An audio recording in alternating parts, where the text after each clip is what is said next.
Assalamualaikum warahmatullahi wabarakatuh. Perkenalkan, nama saya Rindang Flowerista dengan NIM 22650014. Pada video kali ini saya akan mereview dua jurnal, yaitu jurnal Forward Chaining dan Backward Chaining.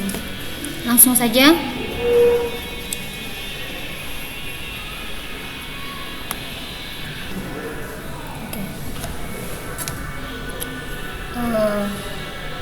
Sistem Pakar. Perancangan sistem Pakar untuk mendiagnosa tingkat stres belajar pada siswa SMA dengan menggunakan metode forward chaining. Penulis Cutrisky Putri Amalia Mailudin, ISSN 2964 sampai 6227, volume 1 nomor 1 Januari 2023. Metode forward chaining digunakan dalam sistem yang melibatkan dua pendekatan, yaitu membawa seluruh data ke dalam sistem Pakar atau hanya membawa bagian-bagian penting dari data tersebut. Pendekatan pertama cocok untuk sistem Pakar yang terhubung ke proses otomatis dan menerima semua data dari database.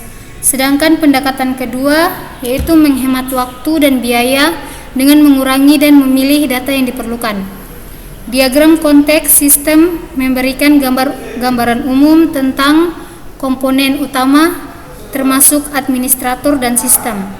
Administrator memasukkan data, siswa memasukkan gejalanya, dan setelah diproses, sistem memberikan diagnosis dan laporan komprehensif. Yang kedua, analisis metode backward pada sistem Pakar. Sistematik literatur review. Penulis Ahmad Doni, Ahmad Fadli, Ridho Hafiz Maulana, Feriola Yunita Putri, dan Perani Yosrani. Volume 1 nomor 1 Juni 2023. ISSN 9999 sampai 9999. Media online halaman 10 sampai 16. Metode backward chaining digunakan dalam pengembangan sistem Pakar untuk meniru pengetahuan dan keterampilan seorang pakar manusia dalam suatu bidang tertentu. Metode ini memungkinkan sistem Pakar untuk menyesuaikan solusi atau rekomendasi, menggunakan pengetahuan yang ada secara efektif dan melakukan penelusuran lintas domain. Selain itu, penggunaan platform website dalam sistem Pakar memberikan kemudahan aksesibilitas, interaksi pengguna yang baik, penyajian konten yang kaya, fleksibilitas pembaruan, dan kemampuan untuk menjangkau pengguna yang luas secara bersamaan.